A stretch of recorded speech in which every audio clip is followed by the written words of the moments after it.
Hi friends, मैं doctor वंदना मिश्रा और आज डिस्कस करूंगी जो बहुत ही परेशान करता है हमारे पेशेंट्स को, ये एक सवाल कि हमारा आईवीएफ में खर्चा कितना बैठेगा या आईवीएफ का कॉस्ट क्या होगा।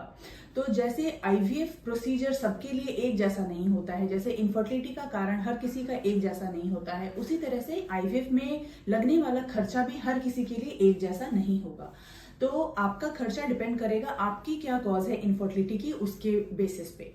जैसे कि देखते हैं,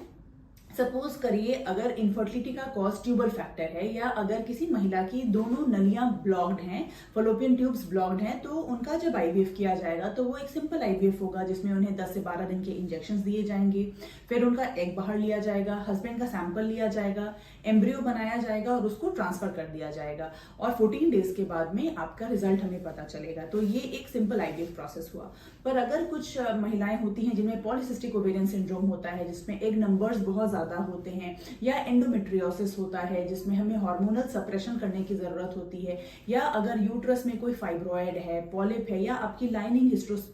यूट्रस में जो आपकी गद्दे की थिकनेस है वो अच्छी नहीं बन रही है, तो कई बार हम आपके एम्ब्रियोज को फ्रेश ट्रांसफर नहीं कर पाते हैं और हमें उसको फ्रीज करके अगले मंथ या उसके बाद में हमें ट्रांसफर करना पड़ता है।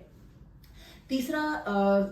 एग्जाम्पल है, जैसे मान लीजिए कि एजोस्पर्मिया या नील है शुक्राणु का काउंट, या अगर स्पर्म्स की क्वालिटी अच्छी नहीं है और हमें पीसा या टेस्टी या माइक्रोस्कोपिक प्रोसीजर्स करने पड़ जाते हैं, तो अगेन इसका कॉस्ट एडिशनल हो जाता है। फोर्थ बहुत इंपॉर्टेंट कारण होता है, अगर आपके बार बार प्रेगनेंसी लॉसेस हो रहे हैं या फैमिली में कोई जेनेटिक हिस्ट्री है प्रॉब्लम्स की, या पहले के बच्चे में कोई प्रॉब्लम्स हैं, thalassemia, sickle cell anaemia, muscular dystrophies, या ऐसे कोई भी दूसरे जेनेटिक या क्रोमोसोमल अगर फैक्टर्स हैं, प्रॉब्लम्स हैं फैमिली में, तो हमें आपके एम्ब्रियोज पे पहले बायोप्सी करके उनका टेस्ट करके तब हमें ट्रांसफर करना पड़ता है। तो ये अगर जेनेटिक टेस्टिंग करने की जरूरत पड़ रही है तो फिर से आपका कॉस्ट बढ़ सकता है।